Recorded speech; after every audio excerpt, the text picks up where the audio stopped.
Bienvenue dans la maison de Dieu. Alléluia. La maison que nous formons, les pierres vivantes. Amen. Merci Seigneur pour ces moments.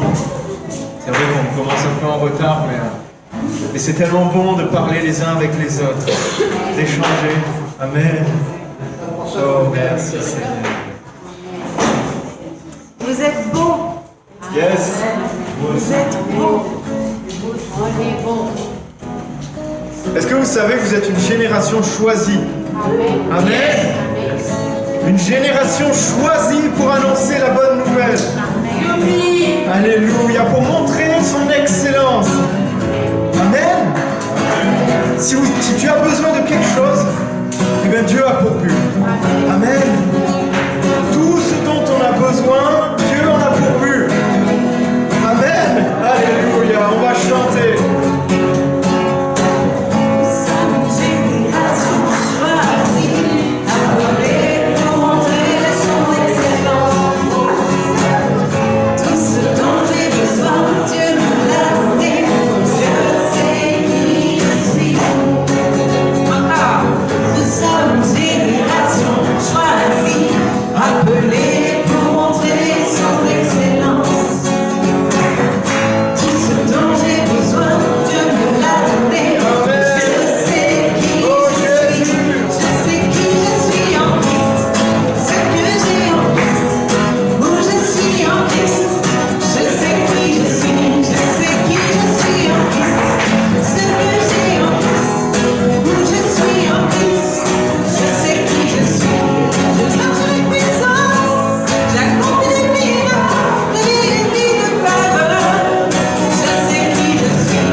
Alléluia, on marche avec puissance. Dieu est un Dieu qui fait des miracles. Amen.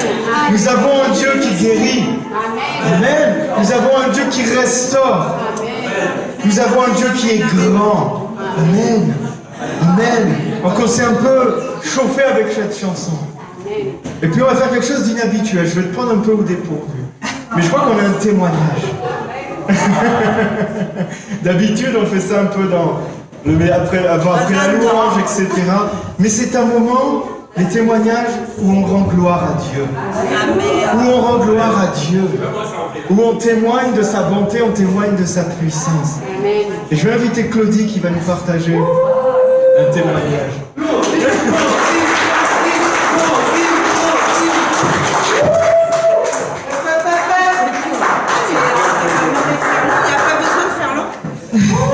Alors, bonjour à tous. C'est ça, c'est ce qu'on disait tout à l'heure. Oui, en fait, j'ai un témoignage la semaine dernière lorsque Agnès a parlé. Ça m'a, je sais pas, ça m'a beaucoup touchée et ça faisait plus de 10 jours que j'avais un problème à l'oreille qui était complètement bouché. J'étais allée voir le docteur. Etc. J'avais mis plein de choses et dimanche après-midi, je pensais aller chez un pasteur ou quelque part à l'hôpital pour faire quelque chose parce que j'en pouvais plus, j'avais des bourdonnements dans la tête, j'étais pas bien. Mais il y avait la petite voix qui me disait attends, va au fleuve d'olive. Déjà, depuis 2-3 jours, en me disant peut-être là-bas, il y a quelque chose qu'il faut. Voilà. Et tu as fait une prêche sur le Saint-Esprit, d'être connecté, etc. Et tout à l'heure, dans la voiture, Ludo a ouvert au hasard une page. Enfin non, c'est sa sœur qui a ouvert une page au hasard. Conduit par l'Esprit de Dieu, car tous ceux qui sont conduits par l'Esprit de Dieu sont fils de Dieu. Et dans l'explication de Kenneth Hagin, il explique bien que on n'a pas besoin d'aller chez les prophètes ou chez les prédicateurs, etc., pour savoir ce que l'on a à faire. C'est l'Esprit qui nous parle. Amen. Et dans ta prêche, ça a été encore un coup de plus. Et au moment de la Sainte Seine, j'ai senti la petite voix qui me disait « Vas-y, réessaye, ressouffle dans ton nez pour essayer de déboucher ton oreille. » J'y croyais pas, parce que j'avais fait ça pendant 10 jours. Et au moment de la Sainte Seine, je l'ai fait et j'ai entendu « Poc, poc, poc, poc » et c'était trop bien.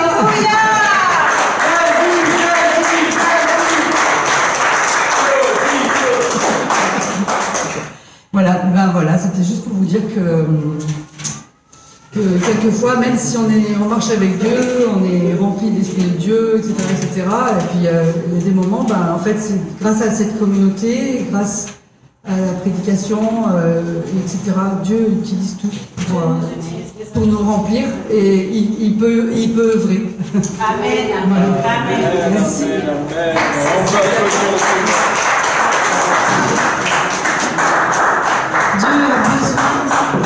Dieu utilise les uns et les autres, bénir les uns et les autres. Nous avons besoin les uns des autres, car Dieu ne veut pas faire les choses seuls. Amen, amen. Elle avait les oreilles bouchées et Dieu les a débouchées. Amen. Que ce soit pour nous aussi spirituel. Alléluia, que des oreilles bouchées se débouchent. Alléluia, pour qu'on puisse entendre. Alléluia, merci Seigneur. L'Esprit de Dieu est dans ce lieu. Amen. Témoigner, c'est aussi de rendre gloire à Dieu. Témoigner, c'est aussi un acte de louange, d'adoration. On reconnaît que Dieu est à l'origine de tout. Notre guérison, tout. Dieu est à l'origine de tout. Alléluia. L'Esprit du Seigneur est dans ce lieu. Amen. Les malades sont guéris en ce lieu. Parce que l'Esprit du Seigneur est ici. Alléluia.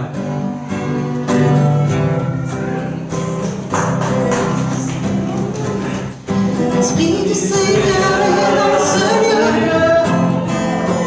L'Esprit du Seigneur est dans ce lieu. L'Esprit du Seigneur est dans ce lieu. L'Esprit du Seigneur est dans ce lieu. L'Esprit du Seigneur. L'Esprit du Seigneur est dans ce lieu.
repartiras de ce lieu. Ne reprends pas tes fardeaux, mais garde le Saint-Esprit Amen. avec toi toute la semaine. On va rechanter ce couplet qui dit les opprimés sont délivrés en ce lieu. Et ce matin, proclame que quel que soit ce qui t'oppresse aujourd'hui, tu vas être délivré. Laisse-toi remplir du Saint-Esprit aujourd'hui. Le Saint-Esprit veut envahir chaque endroit de ton être ce matin. Mais dépose les fardeaux qui encombrent le chemin.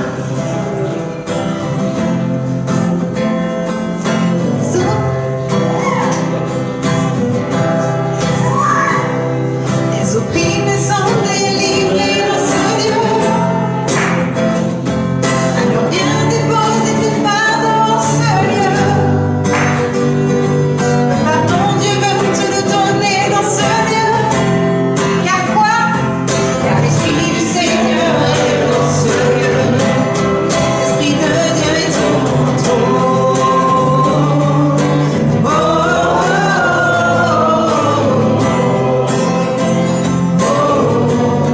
L'Esprit de Dieu est en toi.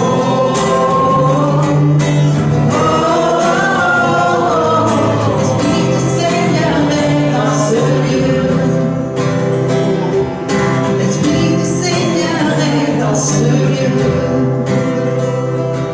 L'Esprit du Seigneur est dans ce lieu. Oh Jésus.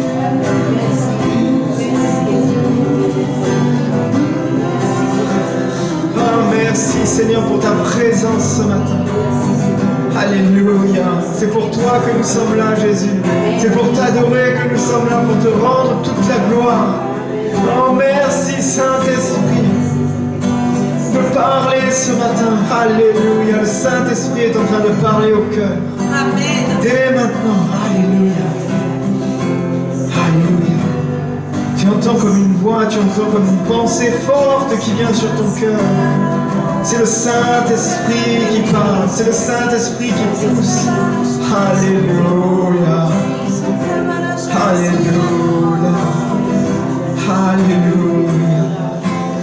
Saint-Esprit, parle. Alléluia. Les opprimés sont délivrés.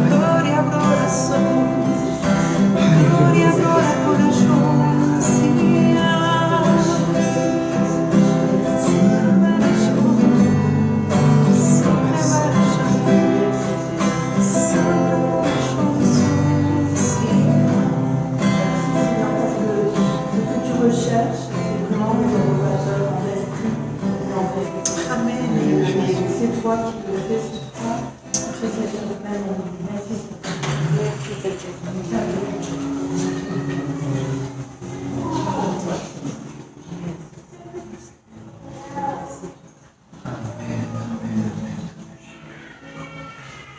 Oui, des adorateurs en esprit et en vérité.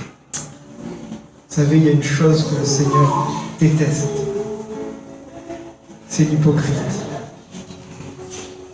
Jésus, le Seigneur veut qu'on soit entier.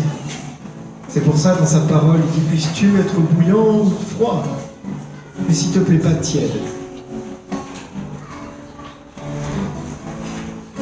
Jésus veut que tu sois sincère. Ce matin, je prie qu'on soit sincère. Avec le Saint-Esprit. Si ça va pas, on lui dit ça va pas. J'ai besoin de toi.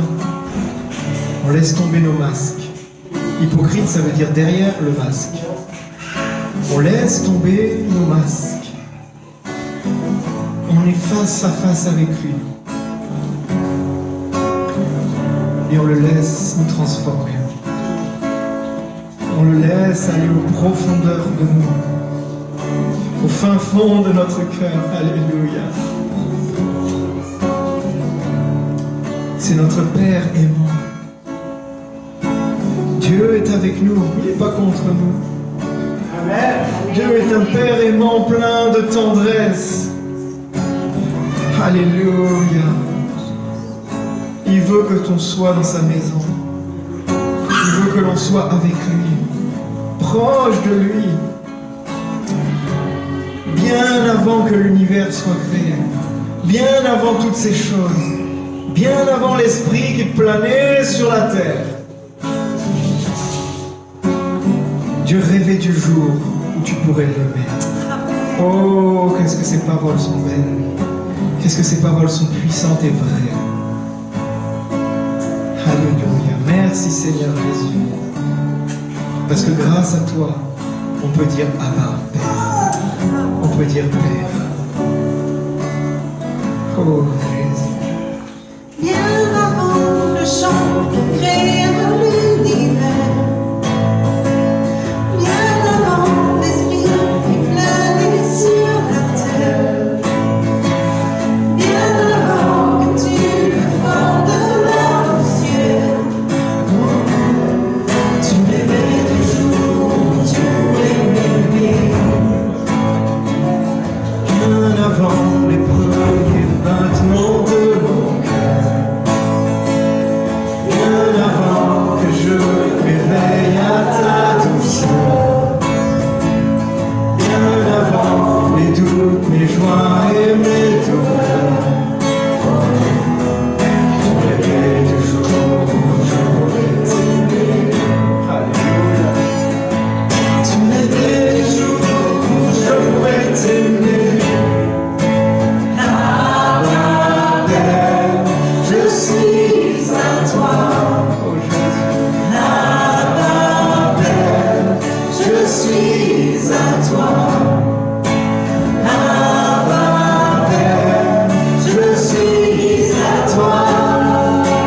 Abba, Père, je suis à toi.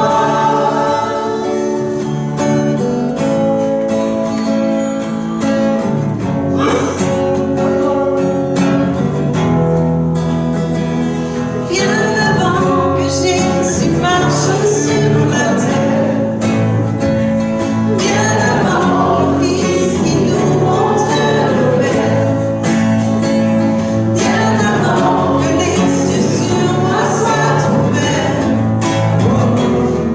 tu m'éveilles le jour où tu pourrais m'aimer.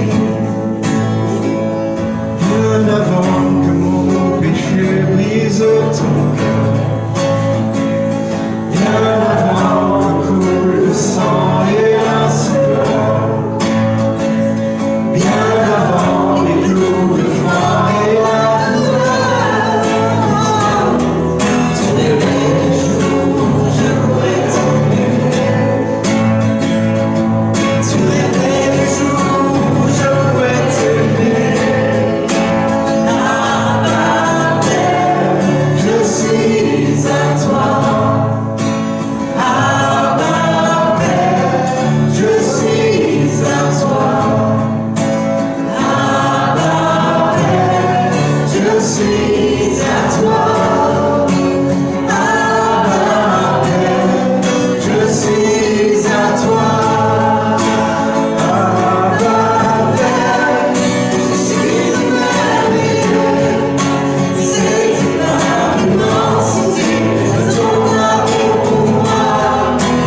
Abba, Père, c'est grand est ta tendresse. Ton cœur est grand ouvert, je viens plonger dans tes bras. Abba, Père, je suis émerveillé. C'est une immensité de ton amour pour moi. Abba, Père, c'est grand est ta tendresse. Ton cœur est grand ouvert, je viens plonger dans tes bras. Abba, Père, je suis à toi. Abba, Père, Je suis à toi. Abba, Père, Je suis à toi. Abba, Père, je suis à toi. Alléluia. Alléluia.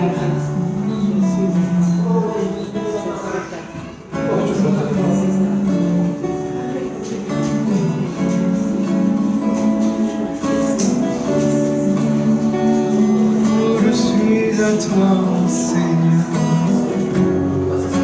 Mon cœur veut être à toi. Mon être entier entier à toi, oh Jésus, oh Père, je suis à toi.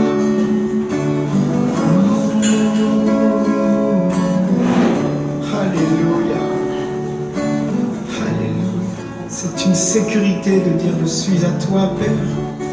Je ne veux être qu'à toi, Père. Alléluia, Saint-Esprit, conduis-moi encore plus loin dans cette relation au Père. Aide-moi, Saint-Esprit, à connecter plus encore avec le cœur du Père. Oh, Jésus.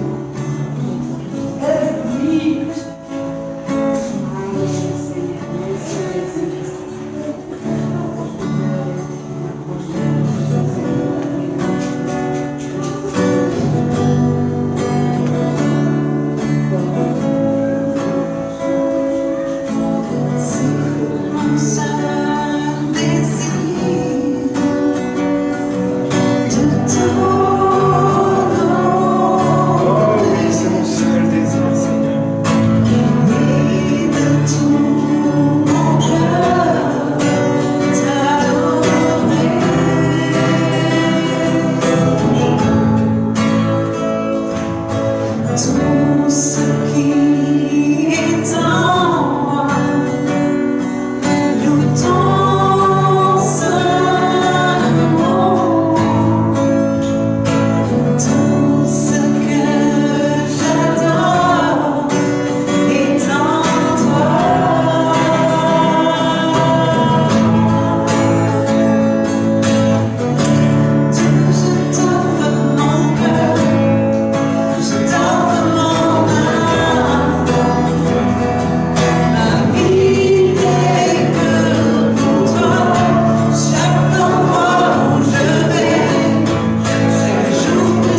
Conduis-moi dans tes voies, Seigneur.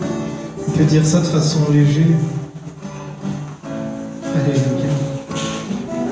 Ou on peut dire ça de façon sincère et vraie, avec la connaissance. Alléluia.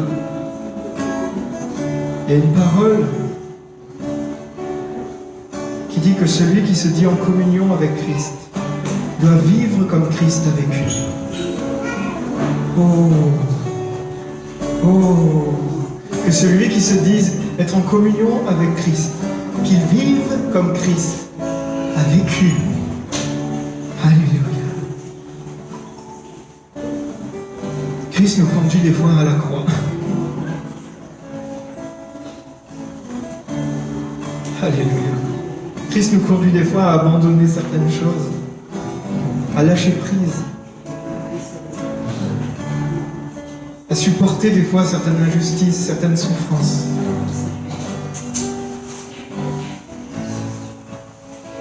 Mais la récompense de tout ça, c'est la résurrection à jamais. La vie à jamais. La vraie vie. Pas une vie falsifiée. Pas une vie trompeuse. Et une des ordonnances de Jésus est de prendre une coupe de vin qui symbolise son sang, un morceau de pain qui symbolise son corps, et de communier avec lui. De communier avec lui, afin qu'on se souvienne de oui par où il est passé. Et qu'on dise que quand dans notre vie tout va mal, et qu'on hurle, qu'on pleure, qu'on crie, ce n'est pas une mauvaise chose. Mais on se souvient de où Jésus est passé.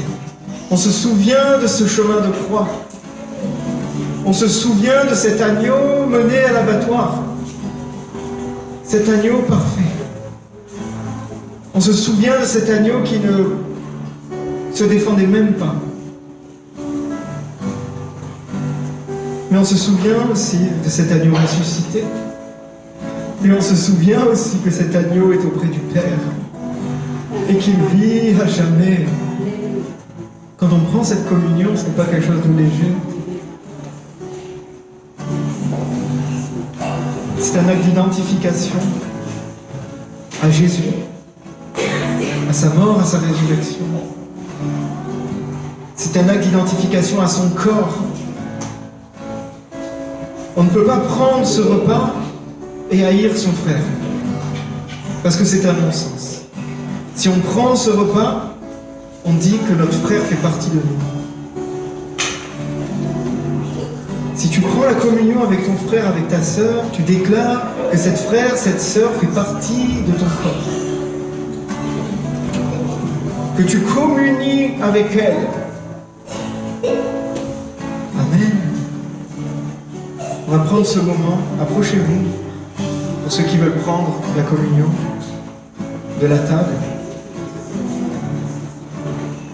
Et on va prendre ce temps avec le Seigneur, ce temps où on peut prier. C'est une porte ouverte aussi pour des réconciliations, c'est une porte ouverte pour un pardon qu'on peut faire dans notre cœur profondément, même si la personne n'est pas là. Alléluia. Il se passe des miracles dans ces temps. On l'a vu, Claudie nous l'a témoigné.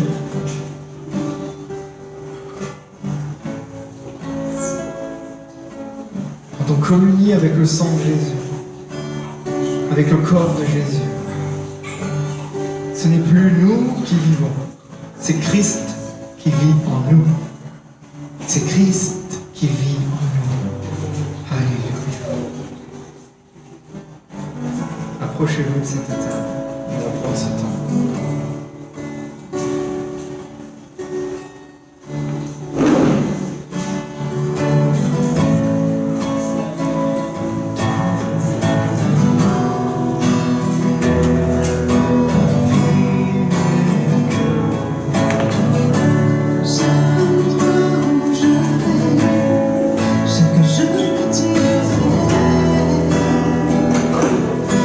Tu vois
devant toi humblement.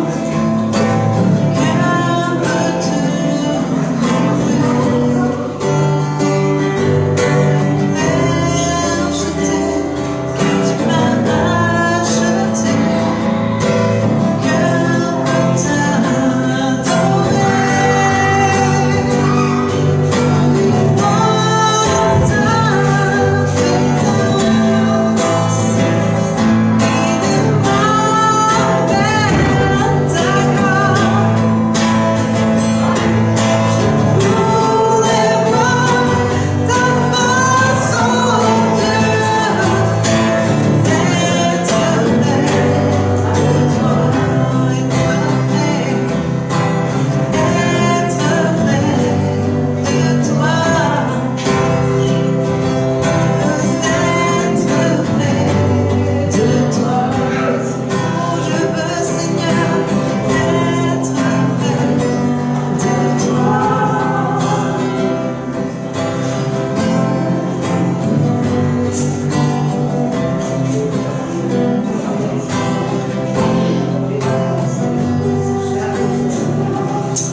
Seigneur, ne laisse pas l'ennemi de nos âmes nous le faire oublier, Seigneur. Nous avons besoin de toi pour vivre et pour respirer, pour avancer. Tu es notre essentiel, nous avons tant besoin de toi. Être près de toi. Je veux être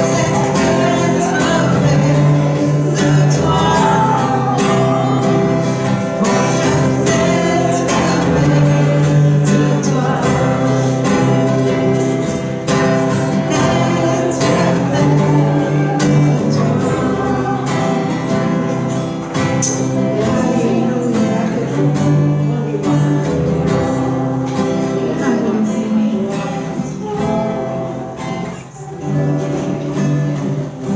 Oh, je veux être près de toi, Seigneur. Et vous savez quoi? Le Dieu de l'univers veut que tu sois près de lui. Amen. Amen. Ce Dieu si grand, ce Dieu qu'on dit dans les cieux, et pourtant qui habite au milieu de nous, qui est en nous.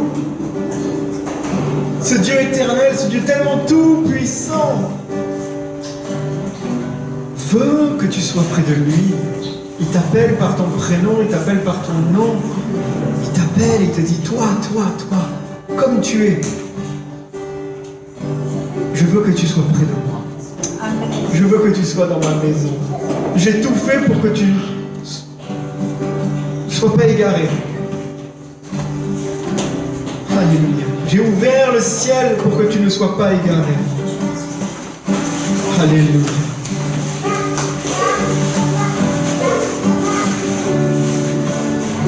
Et oui, même quand on chahute, comme des petits enfants, ben Dieu veut quand même qu'on soit près de lui. Amen. Alléluia.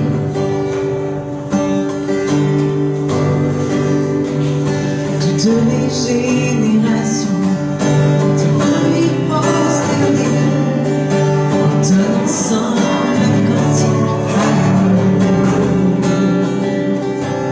Ceux qui nous ont précédés et ceux qui nous suivront entendront ce cantique.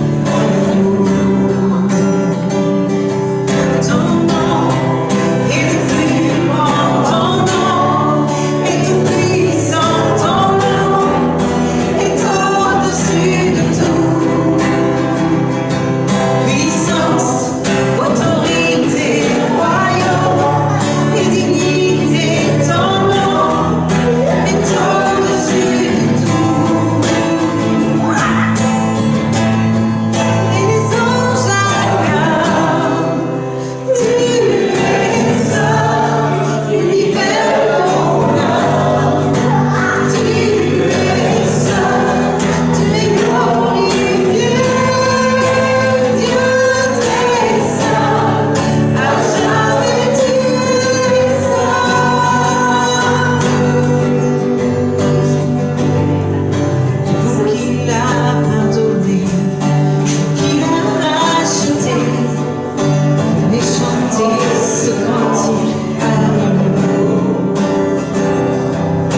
proclame ta sainteté. Tu es saint. Tu es glorifié, Dieu très saint. Tu es glorieux, Dieu très saint.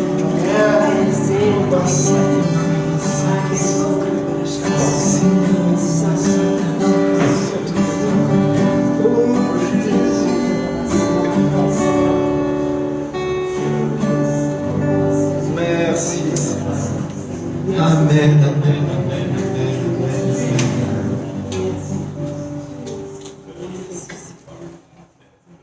Dieu est saint. Dieu est saint. Revêtu de puissance, d'autorité sur toutes choses. Amen. Et c'est notre papa, c'est notre père, notre ami. Oh, alléluia. Merci Seigneur. Gloire à toi.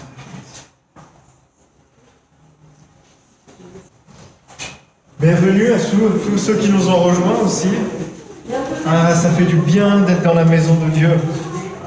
Avec mes frères, avec mes sœurs, louant l'Éternel, écoutant sa parole. Pour être renouvelé encore, changé à nouveau. Alléluia. Faire des annonces courtement, il n'y a rien qui change trop pendant cette semaine. Toujours l'étude biblique le mardi.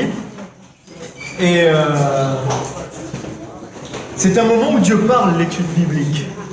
Amen. On a des témoignages, on voit des choses, Dieu parle pendant l'étude biblique. Ça c'est vrai. Ça c'est vrai. Vous avez vu mardi. Et ça c'est bon. Avec les enfants étaient là, ils ont eu tort. Amen, amen. C'est vraiment des moments privilégiés parce que des fois on met Dieu dans une boîte et on se dit Dieu parle comme ça. Moi Dieu me parle comme ça, donc je vais comme ça. Dieu parle le dimanche matin. Voilà. Dieu parle pas que le dimanche matin bon, ceux qui n'aiment pas trop la louange, on va zapper un peu la louange mais que de 11h30 à midi. Non, non, non. Dieu il parle quand il veut et tout le temps. Alors des fois on favorise un peu ça quand on se met ensemble. Parce que c'est dit, quand on est réunis à plus de 2, 3, et ben Dieu est au milieu. Et quand Dieu est au milieu, quand on le capte, et ben on change. Et ben nos cœurs sont touchés. Alors on favorise ça, on favorise en lisant sa parole, en l'étudiant. C'est ce qu'on fait les mardis où on étudie sa parole. Et on ne veut pas étudier pour enrichir notre côté intellectuel, c'est pas mauvais. Mais c'est pas ça qui change les vies. Nous on aime bien être changés. Amen. On aime bien être transformé. On aime bien dire « Waouh, hier j'étais comme ça, aujourd'hui je suis comme ça. » Ah, c'est frais, c'est neuf, c'est bon. Et donc les mardis à 10h, c'est vraiment bon. Je crois que le prochain sujet, ce sera sur les conflits. Et je crois que c'est un bon sujet parce qu'on a tous vécu des conflits. On est peut-être en train de vivre un conflit où on peut être des fois une source de conflit. Oula, allez, je tease un peu. Mais ça peut être, c'est vraiment bon. Et c'est vraiment des temps précieux. On a jeudi le temps entre nous ici à 13h, c'est ça? Donc un temps de café pour, voilà, pareil, discuter, s'entretenir autour de la parole, passer un moment de communion ensemble. Et le vendredi, le groupe de maison. Si je peux me permettre, le jeudi, le Saint-Esprit, il est là aussi. Il est là aussi. Tant que le mardi, et il se passe de belles choses. Amen. Exactement.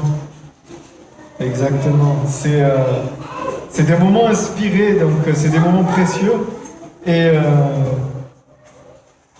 le Saint-Esprit est là aussi. Amen, amen, amen. On a vendredi les groupes de maison chez Marie-Laurence.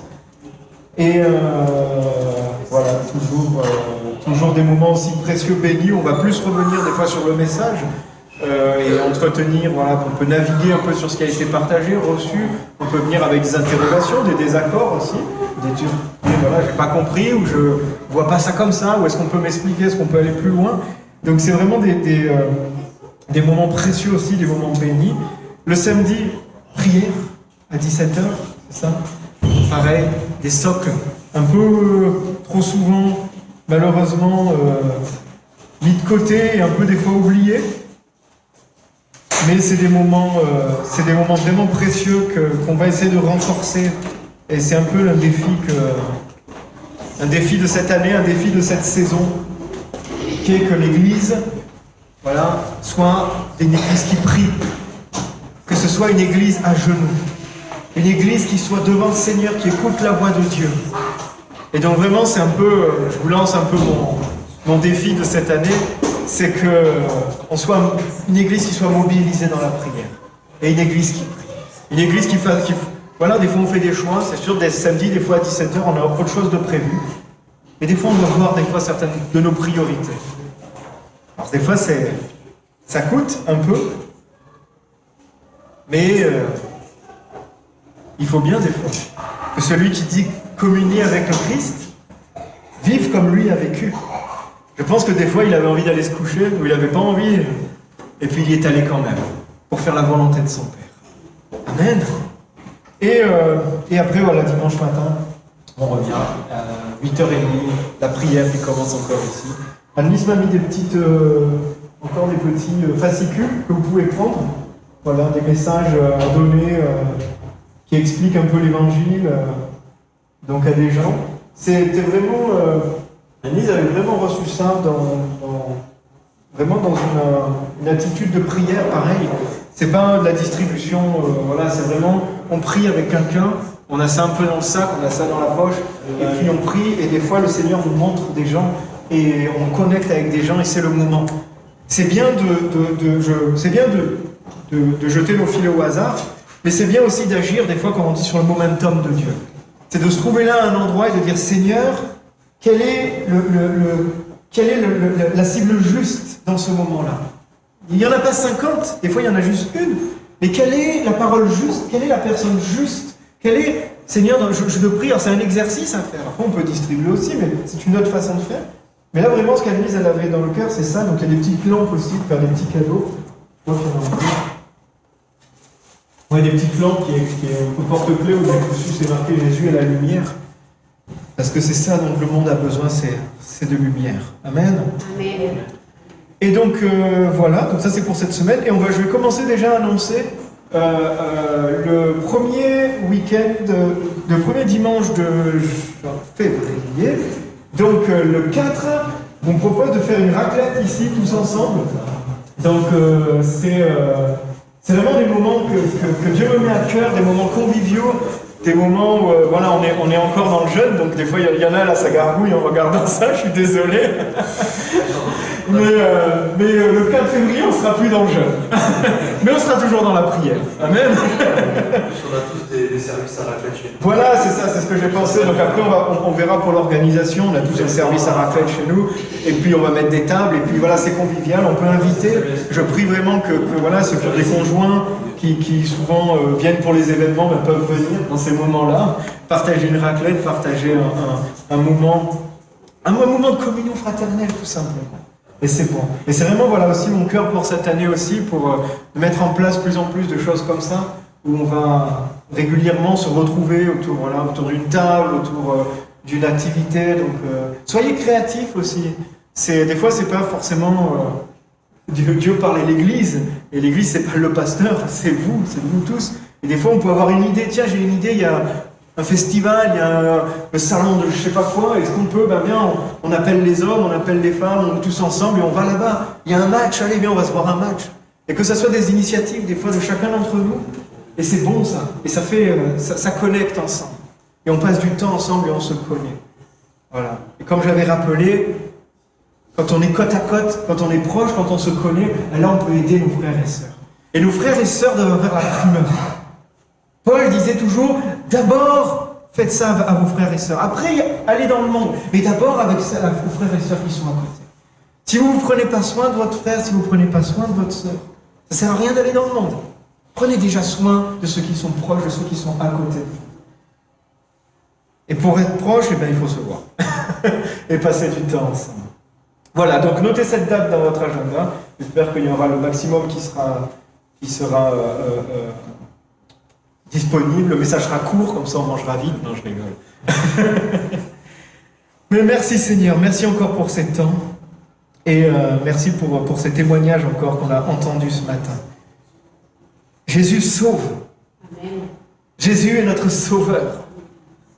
Jésus est celui qui baptise du Saint-Esprit. Amen. Jésus, celui qui guérit, on l'a encore entendu. Et Jésus est aussi le roi qui revient. C'est Foursquare, ce que je vous ai cité. Les 4 piliers de Foursquare. Alors, moi je trouve que c'est vrai que la dernière facette de Jésus n'est pas celle qu'on parle des fois le plus souvent. On parle souvent de Jésus qui sauve, du baptême dans le Saint-Esprit, alléluia, Jésus qui guérit. Mais Jésus revient bientôt en tant que roi. Et ça, c'est un pilier. Ça, c'est une facette de Jésus qu'il ne faut pas oublier. Parce que l'Écriture nous le rappelle constamment. Et nous appelle constamment à dire attention, Jésus revient. L'heure est avancée, l'heure est proche. Le moment où il y a quelque chose qui va arriver, Jésus va revenir. C'est un pilier, c'est un fondement essentiel de notre foi, de notre théologie. Alors en ce moment, c'est vrai qu'avec l'actualité, avec tout ce qui se passe dans le monde, on en parle plus. Parce qu'on discerne des choses. Parce qu'on voit des choses qui se passent. Si on est aveugle, si on prend ça un peu humain, on dit oui, c'est des conflits, c'est ça. Mais nous, on voit autre chose dedans. On voit la position, ces conflits qu'il y a encore avec Israël. On voit ces lois dans le monde qui se mettent en place et qui veulent appeler le bien mal et le mal bien, qui veulent renverser les choses. On le voit. On voit ces choses-là. Et on sait aussi que c'est écrit dans la parole, que le Seigneur nous a avertis de ces choses. Alors du coup, on a l'œil ouvert, on a l'oreille attentive, on dit « Ouh là là là là ». La dernière fois, j'écoutais, et il y a plein de signes, il y a plein de prophéties qui sont déjà accomplies. Et ça peut aller très vite. Ça peut, les choses s'accélèrent. Les choses en quelques mois peuvent changer. Et on voit même Israël, dans la parole, dit qu'Israël sera isolé. Et on voit des gouvernements qui étaient soutiens d'Israël commencer des fois à émettre des avis un peu contraires. C'est la parole qui le dit. Et là, ça nous fait tilt. Et là, ça nous ouvre les yeux. On dit, oh là, oui, là, c'est proche. C'est proche, c'est très proche. Jésus revient bientôt. Le roi revient bientôt. Alléluia. Alléluia. Nous, c'est une joie dans nos cœurs. Parce qu'on sait que le prince de paix revient bientôt. On sait que le roi des rois revient bientôt. Il viendra en Seigneur. Alléluia. Alors c'est vrai que moi, le premier, j'aborde pas souvent ce sujet. Je ne suis pas vraiment expert là-dedans. Il y a des choses très bonnes. Vous pouvez aller voir des fois sur YouTube, etc. Vous avez l'évangéliste Mario Massicotte qui parle très bien de ça, que j'aime beaucoup. L'enseignant aussi, pasteur à Porte Ouverte, Jean-Marie Ribé, qui a aussi très bon enseignement là-dessus. Je me méfie des enseignements alarmistes aussi, de ceux qui veulent mettre de l'angoisse. Ça, je ne supporte pas. Il faut faire attention à ça. Mais j'aime bien quand il y a toujours ce message d'espoir, et c'est un message d'espérance, c'est un message qui doit nous secouer aussi, pour nous dire, allez, c'est plus le moment de dormir. Le roi revient bientôt, c'est plus le moment de dormir. Alléluia. Et dans ces dernières semaines, c'est vrai que, comme je disais, c'est un sujet que j'aborde peut-être pas souvent, mais vraiment dans ces dernières semaines avec Anne-Lise, on avait vraiment été interpellés par le Saint-Esprit sur ça. Et quand on voit un peu les messages même de l'Église avec un grand E, et même les messages qui sont apportés ici, on voit que le Seigneur prépare quelque chose. On voit que le Seigneur prépare son Église. On voit qu'il y a des choses qui se passent, il y a des choses qui se mettent en mouvement, que le Seigneur prépare l'Église pour son retour. Il y a un mouvement dans le monde spirituel, plus que jamais. Et le Seigneur est à l'œuvre plus que jamais. Le Seigneur nous travaille plus que jamais. Plus que jamais, il y a des comportements qui doivent changer. Il y a des choses que le Seigneur tolérait et qu'il ne tolérera plus. Parce que l'heure avance. Parce que l'heure avance. Parce que les temps sont proches. Et plus on avance, plus les temps sont proches, plus il y a des choses qu'on faisait, plus il y a des comportements qu'on avait, qu'au bout d'un moment, ils ne passeront plus. Ça ne passera plus. Parce que Dieu prépare son Église à son retour. Et il prépare une Église sincère. Il prépare une Église vraie. Il ne prépare pas une Église de façade. Quand il revient, il ne va pas reprendre les façades. Il va prendre les cœurs. Alors dans son amour immense, il essaye de faire tomber les façades. De faire tomber les faux semblants. De faire tomber les masques. Pour que notre cœur change. C'est l'amour de Dieu, ça. Parce que s'il nous laisse empiler les façades, eh bien le cœur, il est loin. Il vient chercher nos cœurs. Le Seigneur est à l'œuvre dans son Église. Et il veut que son Église soit bien enracinée. Et c'est le titre du message de ce matin. Le titre du message de ce matin, c'est « Enraciné dans l'essentiel ». Je souriais parce que tout à l'heure, on discutait avec... Vite fait, on parlait justement de racines. On parlait des arbres qu'on plante et que d'un coup, ils explosent et qui ont des bonnes racines. Et Jean-Pierre disait, mais ça me fait penser à notre vie aussi. On est des fois tout petits et puis après, on prend racine au bon endroit. On me disait, normalement, dans la bonne logique des choses, on plante, la plante est toute petite et après, elle commence à prendre racine. Et après, elle monte et après, elle grandit. Et elle porte du fruit.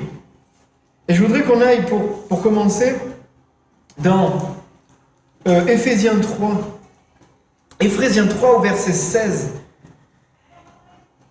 C'est des prières de Paul que j'aime beaucoup. Et il y avait un moment, cette partie, je crois que je vous l'ai rabâchée quand même pas mal de temps. Et elle revient encore. Comme quoi, des fois, la répétition, c'est un mode d'enseignement aussi. Des fois, il faut répéter les choses. Et en force de répéter, on commence à les mémoriser et on commence à travailler dessus.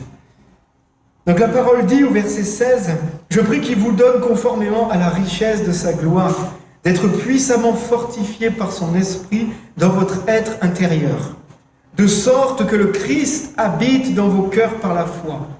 Je prie que vous soyez enracinés et fondés dans l'amour, pour être capable de comprendre avec tous les saints quelle est la largeur, la longueur, la profondeur et la hauteur de l'amour de Christ.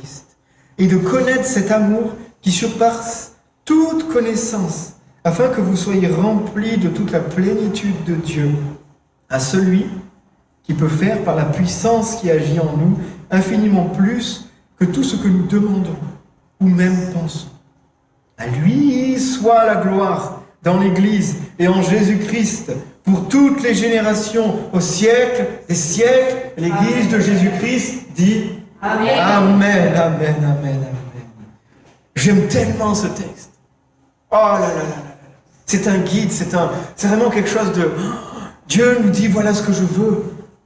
Voilà mon plan. Mon plan, c'est que vous soyez enracinés dans cet amour. Je prie que vous compreniez, que vous discerniez la grandeur de cet amour. La largeur, la hauteur, la profondeur de cet amour. Dans cette prière, Paul prie pour les Éphésiens et prie pour que, vous voyez, comme je l'ai dit, ils soient enracinés dans l'amour de Dieu, dans l'amour pour Dieu et pour les autres. Quand on aime Dieu, on aime les autres aussi. Cet amour immense, cet amour puissant. Et le mot choisi ici, moi je l'aime tellement. C'est fort. Il nous enseigne sur cette base qui est l'amour. Mais le mot choisi est fort. Il parle d'être enraciné.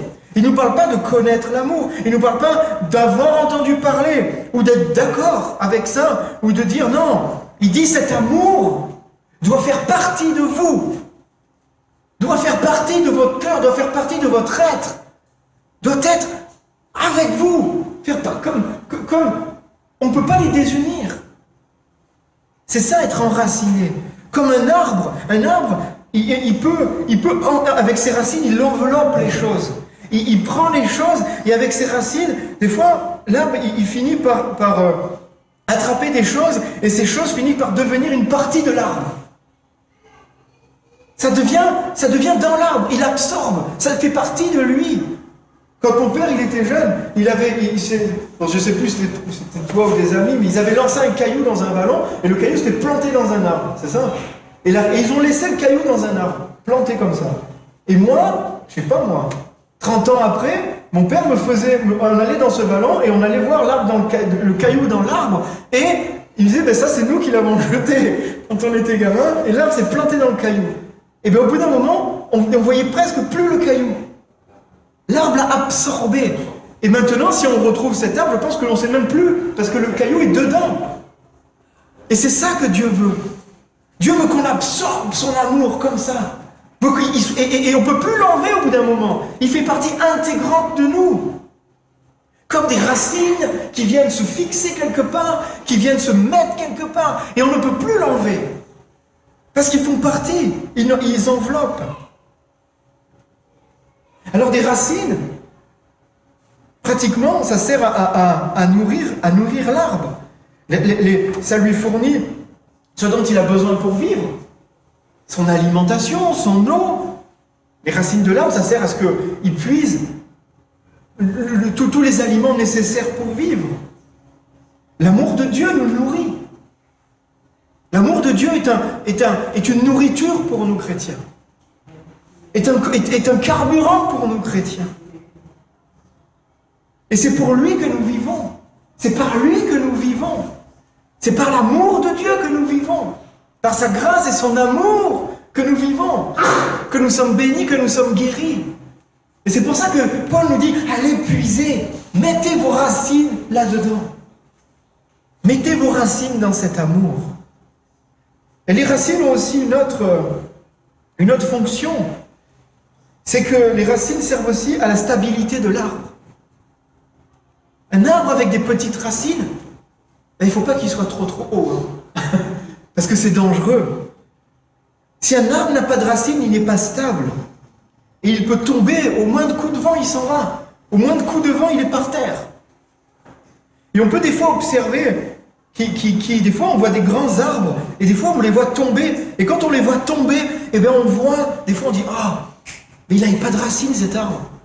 Il n'avait pas de racines, il avait un fût énorme, il était haut, il avait poussé, mais au bout d'un moment, ses racines ont été gangrénées, ses racines ont été stoppées, ses racines ont rencontré, je ne sais pas, quelque chose qui l'a freiné, et quand il tombe, eh ben on voit, mais il n'avait pas de racines. Et pourtant, il montait très haut. Quand un arbre n'a pas de racines, quand un chrétien n'a pas de racines, il tombe.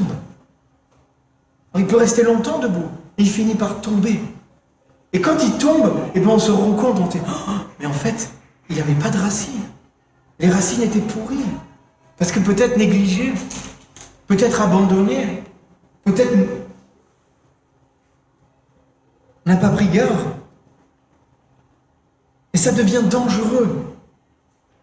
Ça devient dangereux. Un vieux chrétien qui a des témoignages, qui a vécu des choses avec Dieu, mais qui laisse tomber ses racines, devient un chrétien dangereux. Parce qu'au bout d'un moment, il va finir par tomber.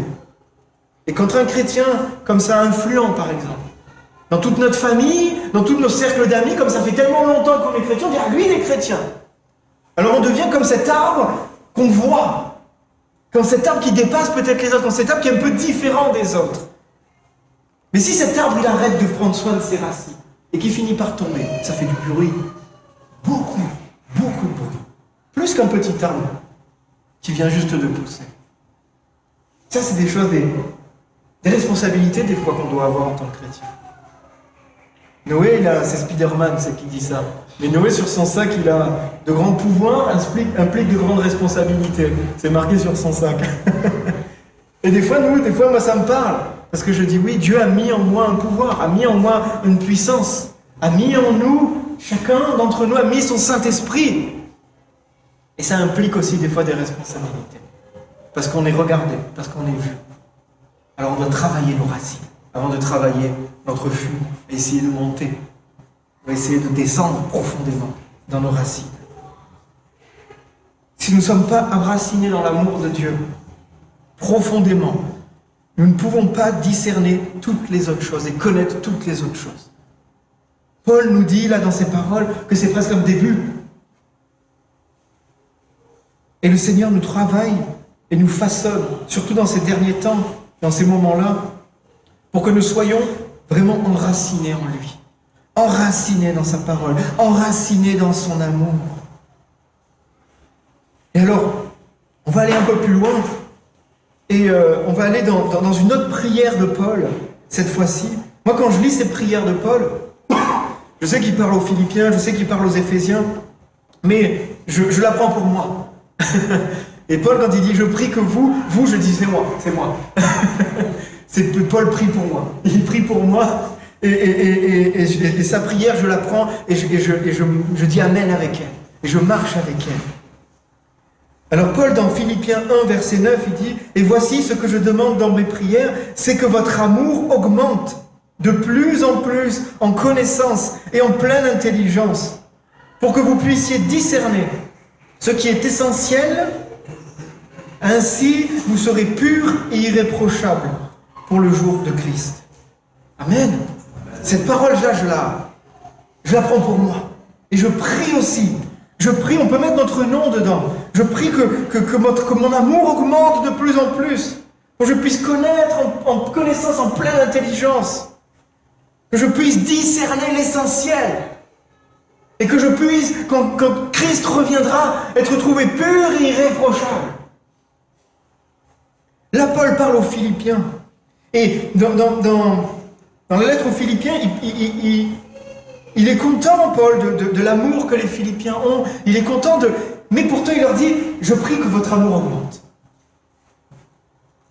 Parce que ce n'est pas un statu quo. Paul nous parle ici encore d'amour. Il prie que cet amour augmente. Notre amour est une chose qui doit augmenter au fur et à mesure des années. Ça doit augmenter au fur et à mesure des années. Paul a vu que cette église avait de l'amour. Il les a dit c'est bien, mais il a dit mais ne restez pas là-dessus. Augmentez. Encore, encore, encore. L'amour, ce n'est pas une chose qui est fixe.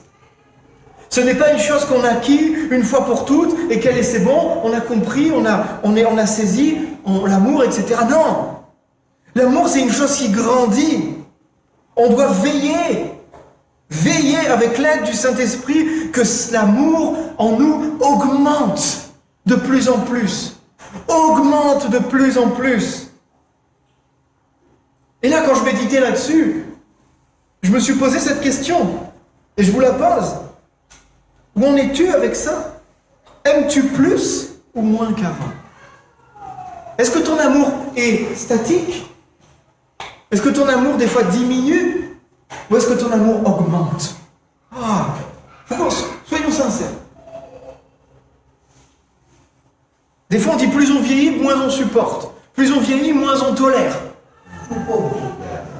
Mais, oui, dans le monde. Mais pas nous. Pas les chrétiens renouvelés. Pas les chrétiens qui ont reçu l'amour de Dieu. Nous, notre amour doit augmenter. D'être plus aimant de plus en plus. C'est comme ça que Jésus a vécu, c'est comme ça que Dieu veut. C'est comme ça que les apôtres ont vécu aussi. Que notre amour augmente de plus en plus.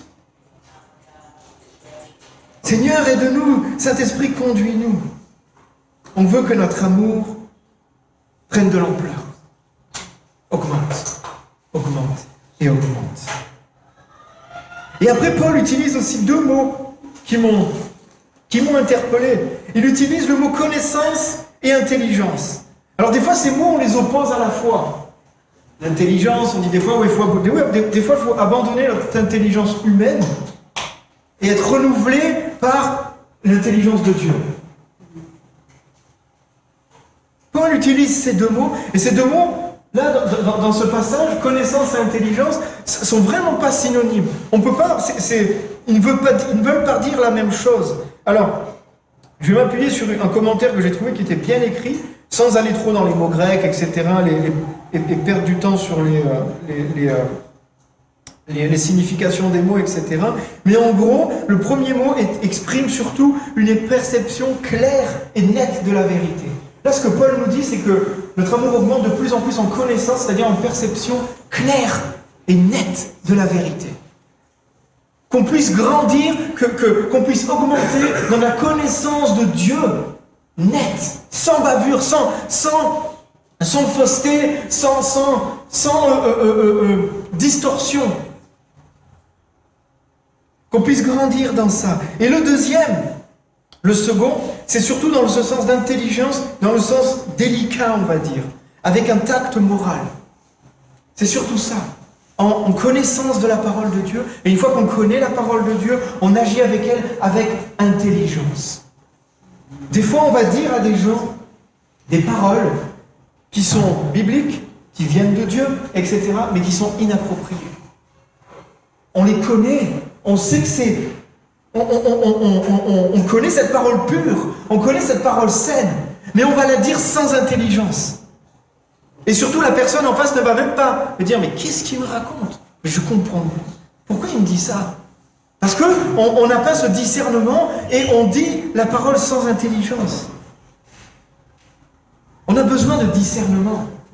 On a besoin de discerner la personne qui est en face de nous. C'est pour ça que des fois, il vaut mieux laisser la personne parler, l'écouter, voir où elle en est, et après nous, on parle. Parce que des fois, on va mettre des paroles. Et la personne... Comment on dit ça à la personne, mais elle ne peut pas comprendre. Nous, on a mis 20 ans à comprendre, et là, on va lui dire comme ça, personne non renouvelée, cette parole, on dit, mais elle ne comprend pas. Mais c'est normal. C'est normal, elle a besoin de temps. Elle a besoin d'autres étapes avant de comprendre. Elle a besoin d'abord, des fois, de découvrir l'amour de Dieu. Elle a besoin, des fois, de découvrir autre chose. Elle a besoin, des fois, d'être guérie. Tu utilises ça, c'est des moyens pour montrer la démonstration de l'amour de Dieu. Et c'est ça que Paul nous dit. Quand on augmente, quand notre amour augmente, la connaissance de Dieu augmente, parce qu'on est de plus en plus amoureux de Dieu. On est de plus en plus en feu pour Dieu, donc de plus en plus on le connaît, et de plus en plus on prend soin des autres, on regarde les autres avec tact, avec intelligence, avec amour. Et on leur donne la parole appropriée. Et ça produit du fruit. Ça produit du fruit. Ne soyons pas des bulldozers. Jésus n'était pas un bulldozer. Jésus, il savait à qui il parlait et à qui il s'adressait. Il savait, il n'avait pas les mêmes paroles quand il s'adressait aux pharisiens que quand il s'adressait à ses disciples. Il n'avait pas les mêmes paroles quand il s'adressait à une veuve, à une femme, à la Samaritaine, que quand il s'adressait à une foule. Étudions la parole, regardons comment Jésus a parlé, a vécu. Et nous de même, n'ayons pas les mêmes paroles avec une personne qui est dans la souffrance qu'avec une personne, par exemple, qui est dans l'orgueil. On va leur parler différemment. On va les aborder différemment. Mais surtout, on va les aborder avec amour. Et avec une attention particulière. Alléluia. Afin de discerner tout ça, que notre amour augmente, de plus en plus en connaissance et en intelligence, afin de discerner ce qui est essentiel.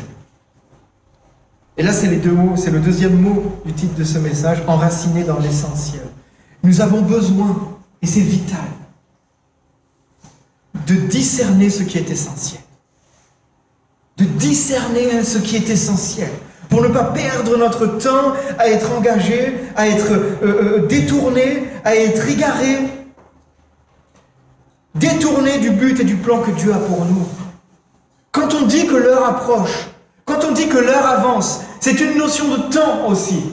Ça veut dire que des fois, il n'y a plus le temps pour s'occuper des choses qui sont non essentielles. Il n'y a plus le temps de s'occuper des choses futiles. Peut-être, on a eu le temps des fois de s'occuper de choses inutiles. Mais maintenant, il n'y a plus le temps de s'occuper des choses non essentielles, des choses futiles. Maintenant, on doit s'occuper des choses essentielles.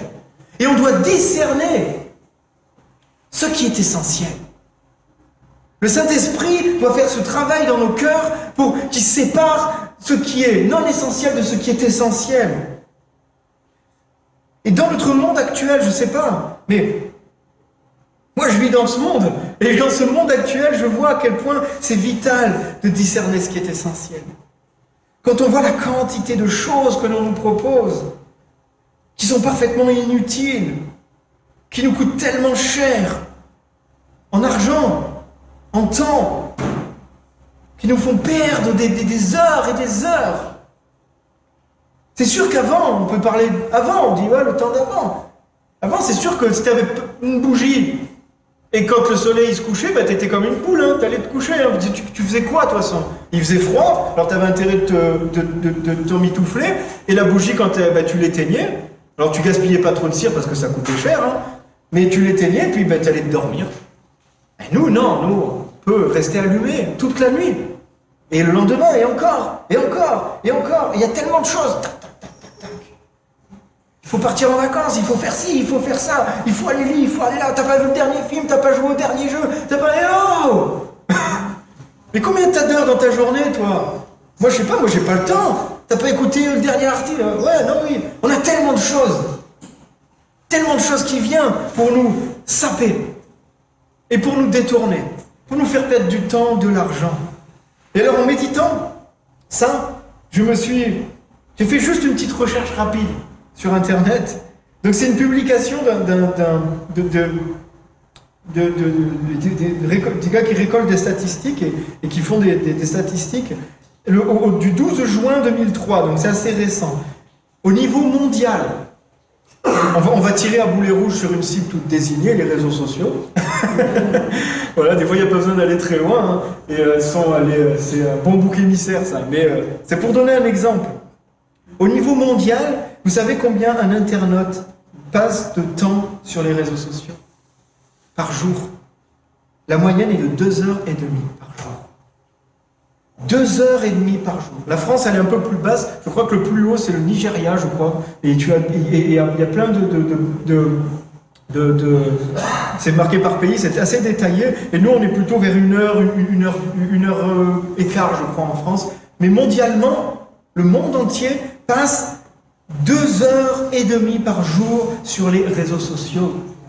Vous savez ce que ça représente, 2h30 par jour? Ça représente un jour sur 10 par an. Ça représente 36 jours par an sur les réseaux sociaux.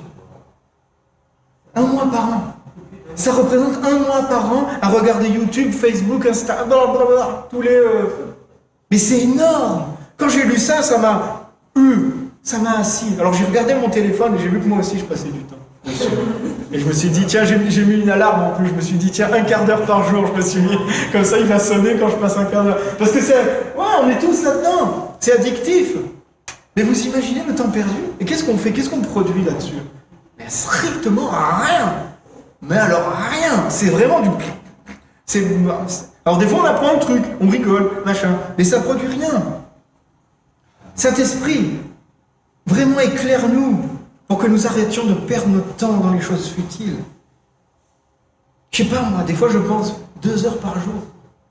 Oh là là, j'ai discuté avec Alex avant, il dit ouais, pour travailler l'instrument, la guitare, on essaye de trouver une demi-heure, 1 heure. Et au lieu de regarder les réseaux sociaux, il y en a 2 heures par jour, ils deviennent bons musiciens. Hein. Et ça produit quelque chose. Hein. Amen. 2 heures par jour, ils peuvent écrire des bouquins, hein, les gens, hein, plutôt que de scroller.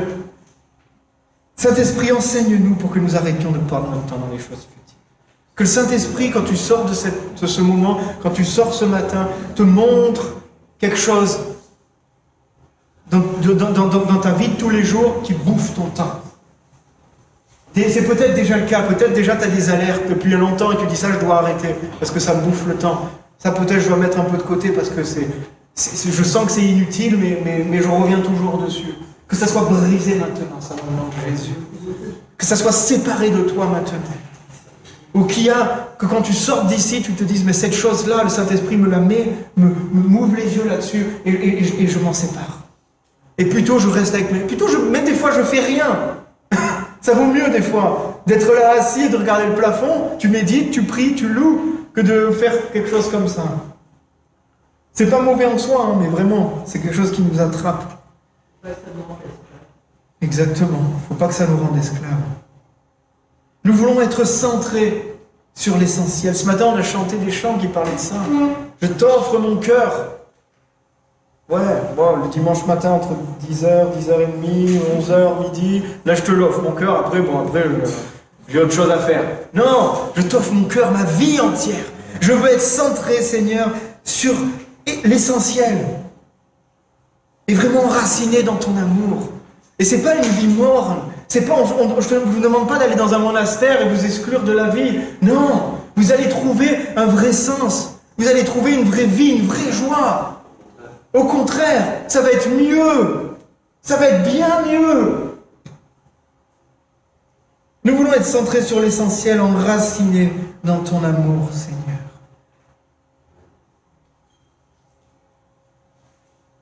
Et ce n'est pas pour rien que Paul dit cela. Paul dit cela, dit pas cela pour avoir une vie, pour être bien vu. Voilà, pour dire, si tu fais ça, voilà, tu seras appelé bon chrétien. Voilà, si tu es centré comme ça, tu seras... C'est beaucoup, ça en fait partie. On peut prendre ça, oui, bien sûr. Mais Paul nous dit cela, ainsi vous serez purs et irréprochables le jour de Christ. Paul nous dit cela pour nous préparer au retour de Jésus. Paul ne nous dit pas cela en l'air. Il nous dit cela vraiment pour que quand Christ revient, on soit prêt. On ne soit pas perdu sur les réseaux, perdu dans d'autres choses, perdu. Non. Que quand Christ revient, il trouve des chrétiens enracinés dans l'essentiel. Et là, quand on peut expliquer juste ces deux mots aussi, quand Paul parle de pur ici, il parle vraiment l'interprétation, le mot sens de ce mot pur, c'est surtout le mot sincère. Parce que tout le monde a péché. Et tout le monde, des fois on pêche et après, et puis on navigue des fois, c'est pas qu'on veut pécher, mais des fois, on est humain. Dieu connaît notre humanité.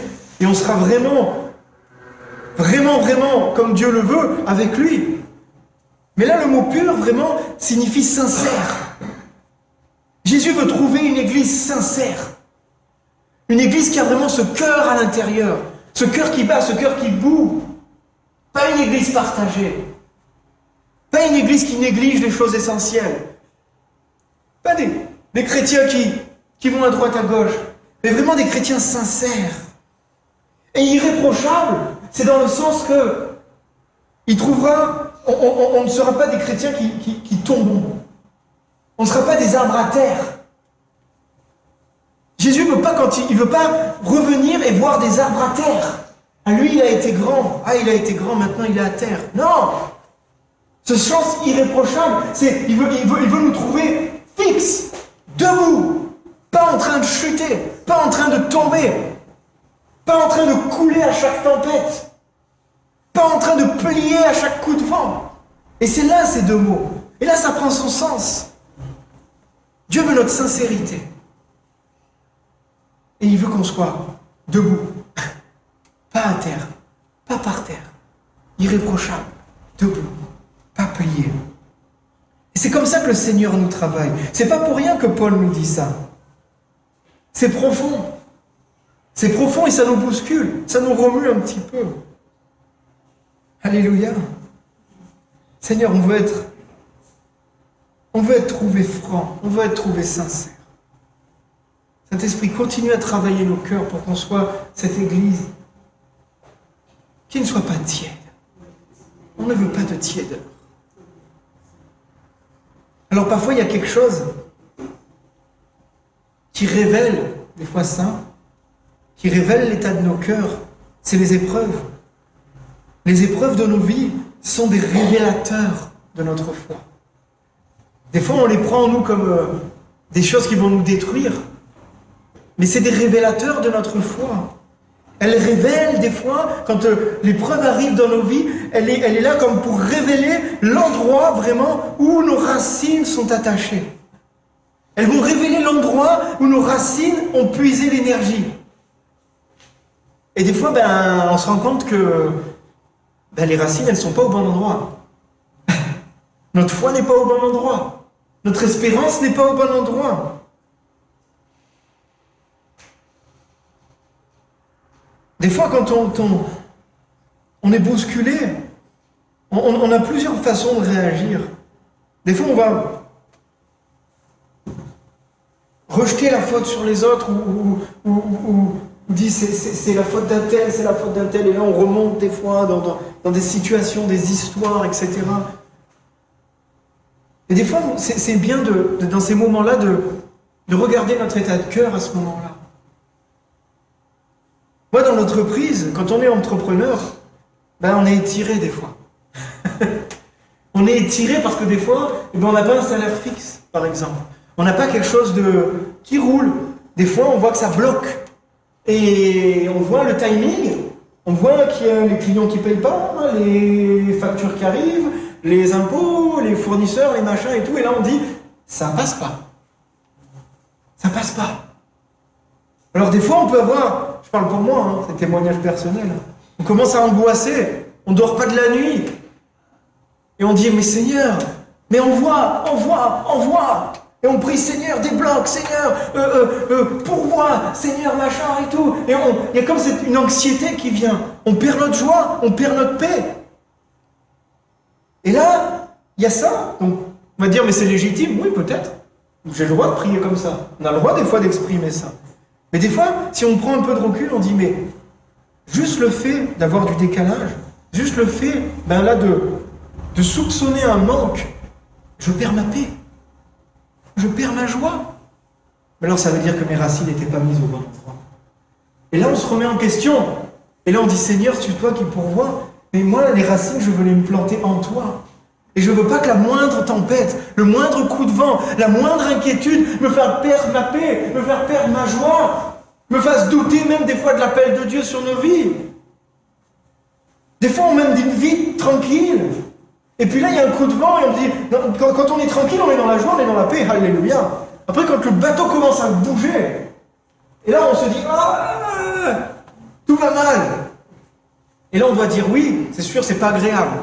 Mais là, on doit se dire, Seigneur, ça veut dire que mes racines n'étaient pas au bon endroit. Et merci, Seigneur, parce que par ces mouvements, par ces coups de vent, tu révèles que les racines ne sont pas au bon endroit. Parce que le jour où ça souffrira vraiment très fort, là, je peux tomber. Mais là, dans ces moments-là, ça me permet de discerner et de dire, je vais plonger, je vais enlever ma racine de là où j'appuisais, de là où j'avais mon espérance, et je vais la faire aller ailleurs.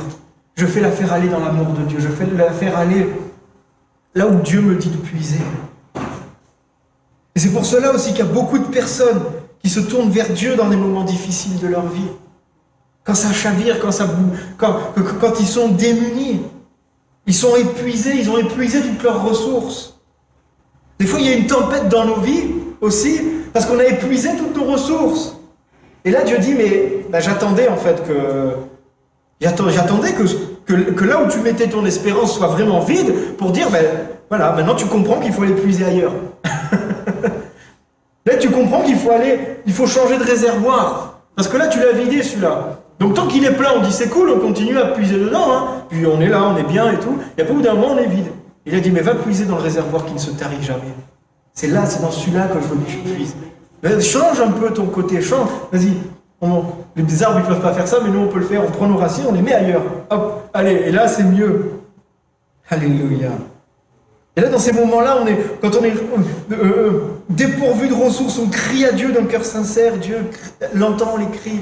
Et il vient, et il nous conduit. Mais des fois, il nous conduit en disant, change tes racines de place. Je ne vais pas changer ta situation. Par contre, je vais changer ton cœur. Et je vais changer ta façon d'être à l'intérieur de cette situation. Oh là là là là. Alors, on n'aime pas trop parce qu'on a envie que la situation change. Mais la façon de Dieu de faire, ça va être beaucoup plus durable et beaucoup plus solide que simplement nous enlever cette situation et laisser nos racines au mauvais endroit. Et de laisser nos racines pourrir au mauvais endroit. Amen. Amen. Notre foi, parfois notre foi est mise à l'épreuve. Et comme je disais, ce n'est pas une mauvaise chose. Pour voir si un élève a bien compris, c'est basique, mais des fois c'est bien de se les rappeler.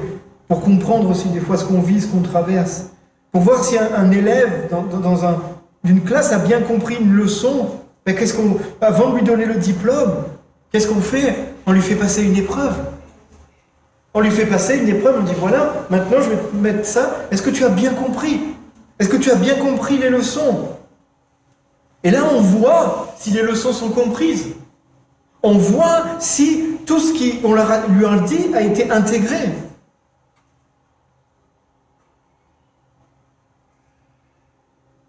Il y avait cette phrase que j'avais dit à un moment, c'est comme dans les valeurs. On voit si nos valeurs ont de la valeur quand elles sont mises à l'épreuve. Des fois on dit mais ma valeur c'est ça. Okay. Et des fois on est éprouvé. Et là on voit si tes valeurs ont vraiment de la valeur. Si tu es vraiment attaché à ça. C'est comme un test.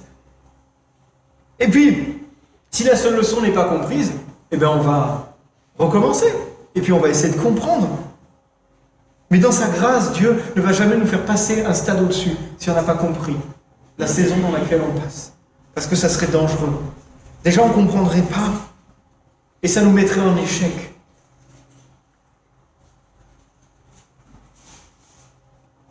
Et Dieu ne veut pas qu'on soit en échec.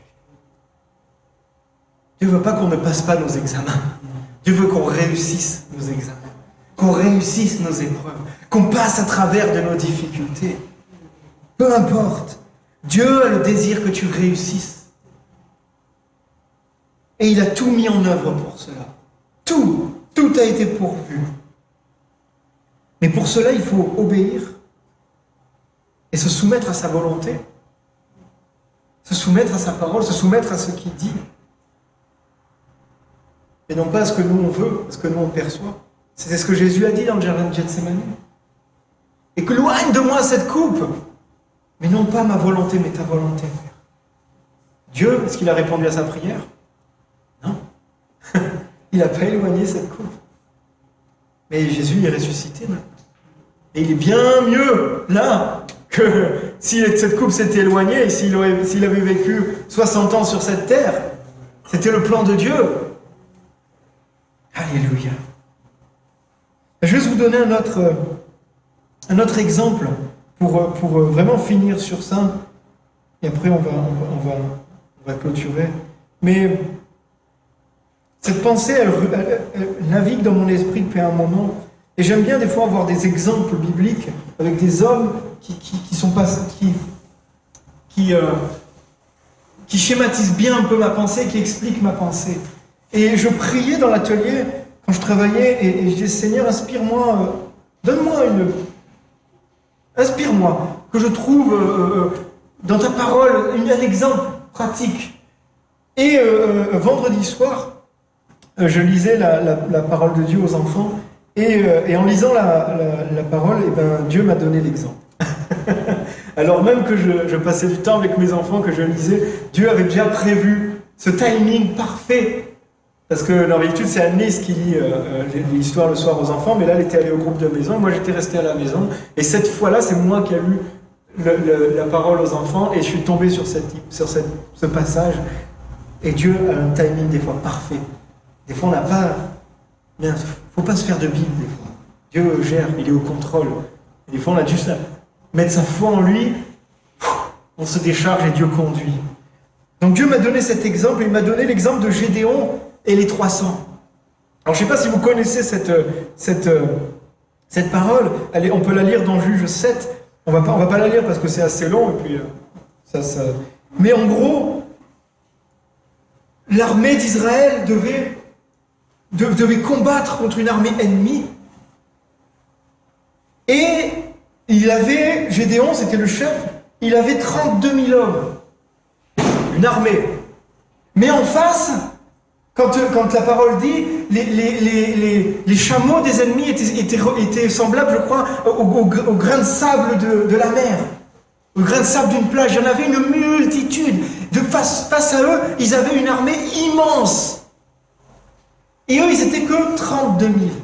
Face à je ne sais pas, 200 000, 300 000, 400 000, je ne sais pas combien il y avait d'hommes en face. Et là, Dieu a dit à Gédéon, ton armée est trop nombreuse.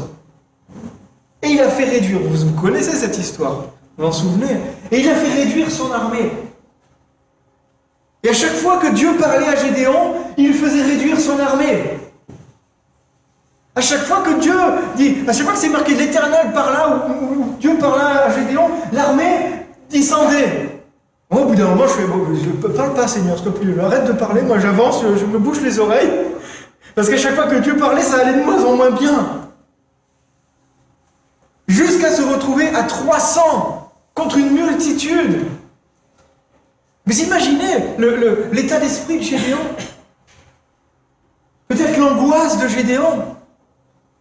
Alors on peut dire, ouais, c'est un homme de foi, c'est un homme, il a vu Dieu, il y a eu des toisons avant, il y a eu des choses, Dieu a préparé, il n'est pas arrivé vers Gédéon direct comme ça, il y a eu quand même une préparation. Dieu nous prépare à des épreuves des fois, Dieu nous prépare à des moments où notre foi va être mise à l'épreuve. Il ne vient pas pour nous détruire, il vient pour qu'on réussisse l'examen, pour qu'on réussisse l'épreuve. Mais là quand même on peut dire, Gédéon il dit, là c'est chaud quand même, hein. Là, la bataille, elle est mal engagée, mais vraiment mal engagée. Dieu a voulu que Gédéon mette toute sa confiance en lui. Le but de Dieu, c'est de montrer qu'il était son Dieu. Le but de Dieu, c'était de montrer qui il était. Et il voulait que Gédéon place toute 100% de sa confiance en lui. Alors il a dépourvu. Et des fois, Dieu on est dépourvu. Il y a tout qui lâche. Notre boulot, tout ce qu'on s'était construit, ça lâche. C'est comme si on voit, c'est comme Gédéon qui voit son armée partir. Et on se retrouve avec une poignée. Et par cette épreuve de foi, il a poussé Gédéon à s'enraciner en lui, à ne compter que sur lui. Il a démontré à Gédéon que la victoire ne dépendait pas de lui, que la victoire ne dépendait pas de sa stratégie personnelle. Ta victoire ne dépend pas de ton intelligence, ne dépend pas de ta connaissance intellectuelle, ne dépend pas de ta force, ne dépend même pas de ta façon de prier. Ne dépend même pas de ça. Ta victoire, elle dépend de Dieu. Elle dépend de sa grâce. Et là, Dieu dit, je veux qu'il s'enracine profondément en moi. Je veux qu'il plonge ses racines en lui. Mais il devait y avoir Ah, punaise, moi j'aime bien essayer de m'immerger. Et même les soldats, ils arrivent, ils voient 300 comme ça, ils voient Gédéon, ils disent, mais oh, t'es sérieux? Non. Ah, le niveau management, là, ça devait être costaud hein, quand même. Hein. Là, il faut avoir des sacrés leaders hein, pour maintenir ça. Et là, on voit après, ils ont eu la victoire, mais avec un plan complètement... Dieu a inspiré, Dieu a renouvelé l'intelligence de Gédéon, l'a inspiré et l'a conduit à faire quelque chose, mais c'est complètement fou. Mais surtout, ce qui m'a frappé aussi dans cette histoire, c'est qu'avant qu'ils attaquent, Gédéon s'est levé et l'Éternel a parlé à Gédéon, il a dit, c'est aujourd'hui que vous allez attaquer. Voilà. Alors lui, peut-être, il dit, c'est aujourd'hui que tu vas mourir. Mais Dieu, il a dit, non, c'est aujourd'hui que tu vas attaquer. Mais Dieu, là, a dit, mais si tu es un peu, je ne sais plus exactement le terme, si tu as peur, il voyait le cœur de Gédéon. Dieu voit ton cœur. Dieu n'est pas insensible à ta crainte. Dieu n'est pas insensible à ta peur. Dieu connaît notre humanité. Il s'est fait homme. Donc il connaît ses sentiments. Dieu a vu que Gédéon avait peur.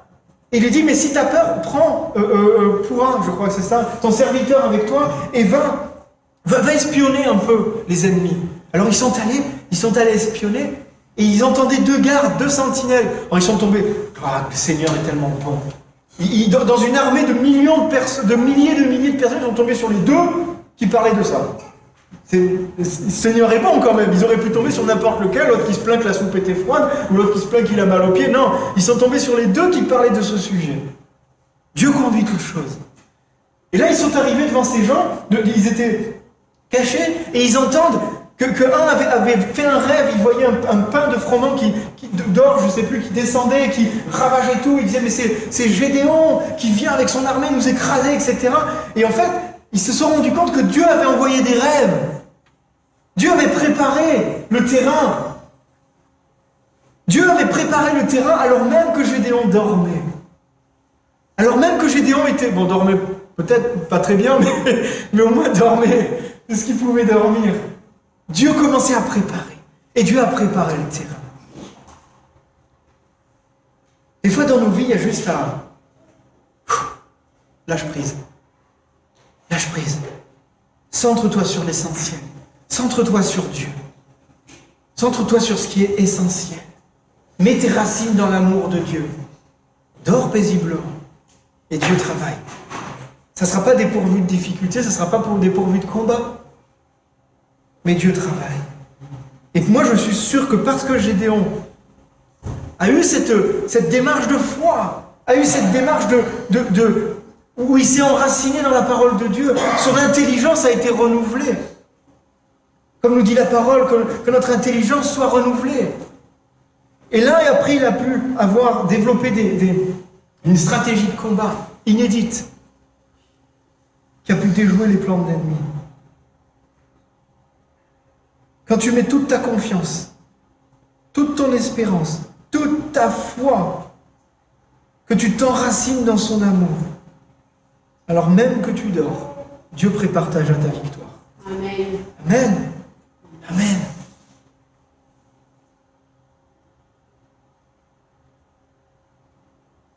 Dieu ne veut pas développer nos sentiments. Il veut développer nos racines. Je vais répéter ça. Dieu ne veut pas développer nos sentiments.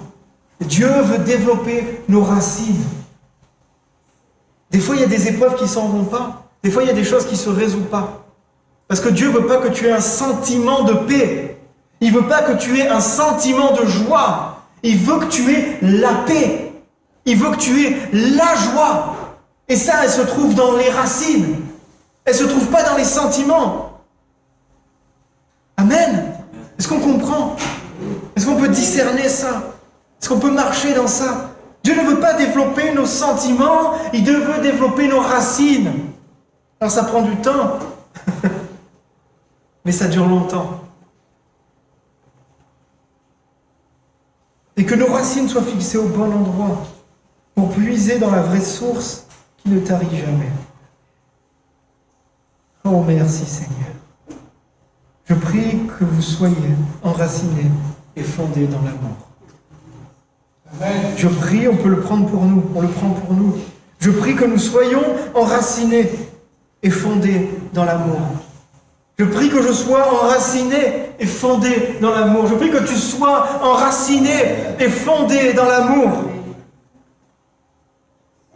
Et voici ce que je demande dans mes prières, c'est que votre amour augmente de plus en plus en connaissance et en pleine intelligence, pour que vous puissiez discerner ce qui est essentiel. Ainsi vous serez purs et irréprochables le jour de Christ. Des fois, comme Gédéon, le premier tri qui a été fait dans l'armée, c'est ceux qui avaient peur. Quand on est dans un combat, eh ben, des gens qui ont peur, c'est des gens dangereux.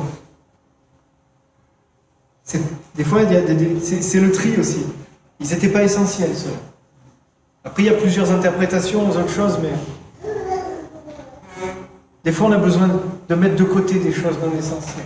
Parce que si on les garde, si on continue à marcher avec elles, au bout d'un moment, elles vont nous coûter cher. Je faisais du rugby, un joueur qui avait peur, eh ben, c'était là où l'adversaire passait. Un joueur qui avait peur, c'était un mauvais joueur. Parce que, non. N'ayons pas peur, les amis. Notre Dieu est avec nous. Et on doit enlever des choses dans nos vies. On doit continuer à être émondé, continuer à être taillé. Et je prie que des racines descendent plus profondément. On va terminer, on va prier ensemble pour clôturer ce temps. Seigneur, je te rends grâce, je te loue, je te bénis. Parce que tu prépares. Parce que tu façonnes, Seigneur.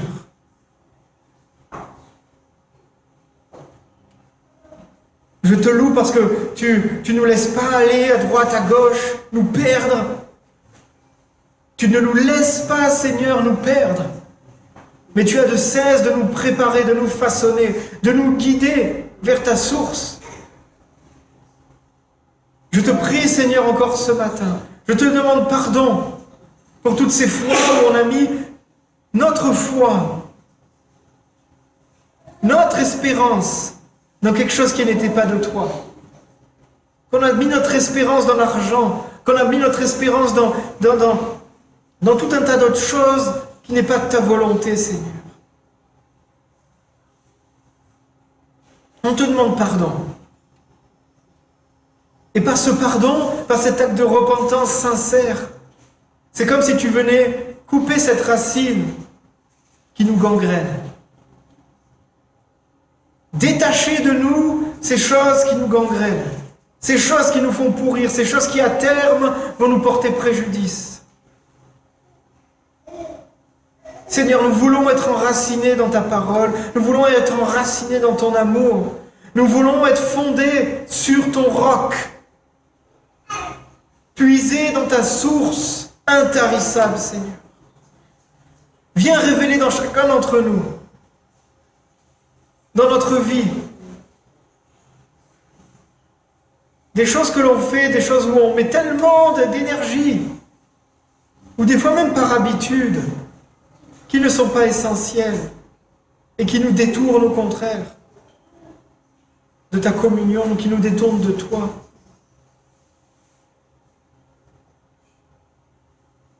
Seigneur, je prie vraiment qu'on soit une église fondée et enracinée dans ton amour.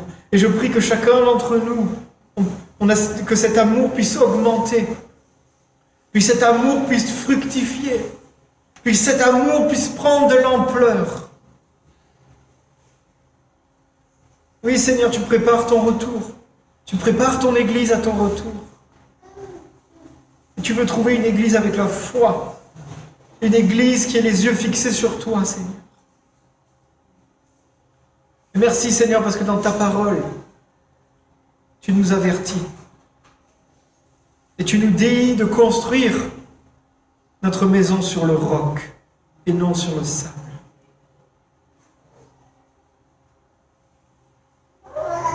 La maison qui est construite sur le sable, on ne voit pas au premier abord qu'elle est mal, que les fondations sont mauvaises. Mais c'est quand le vent vient, quand la tempête vient, quand les eaux arrivent, là on voit que les fondations n'étaient pas bonnes et qu'elle était fondée sur le sable. Mais quand l'eau vient, quand le vent vient, sur la maison qui est fondée sur le roc, elle ne bouge pas. Elle reste solide. Mais il faut comprendre dans cette phrase aussi, dans cette parole aussi, que la maison qui est fondée sur le roc prend aussi la tempête, essuie aussi la tempête, essuie aussi l'épreuve, mais elle ne bouge pas.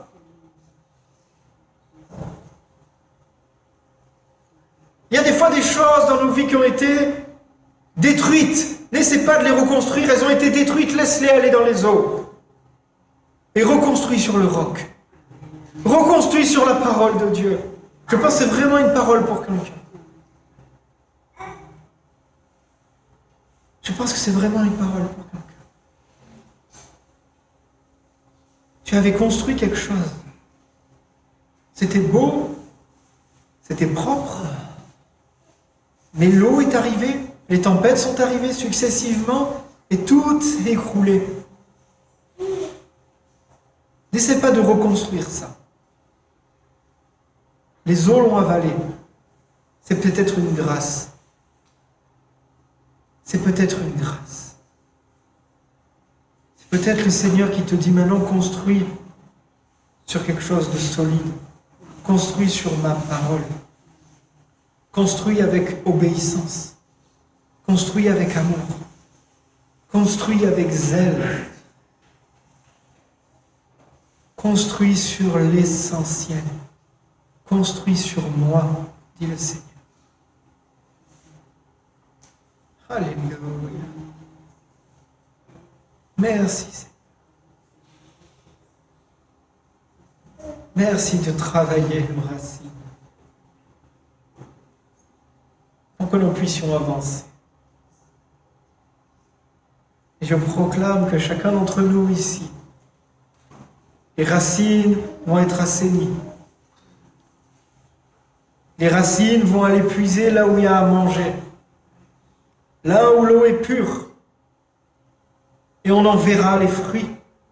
On en verra les fûts conséquents. Les branches remplies de feuilles et de fruits. Tu le verras dans ta vie. Alléluia. Amen, amen, amen.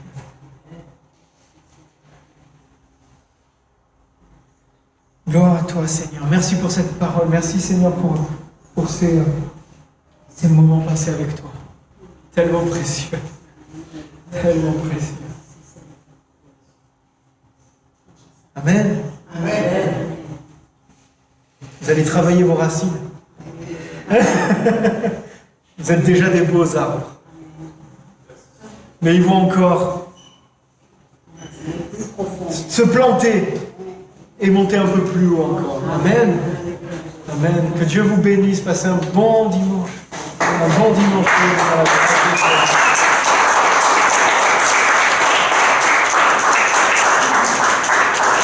Et on se retrouve pour les étudiants et pour ceux qui veulent changer encore là. Amen. Amen.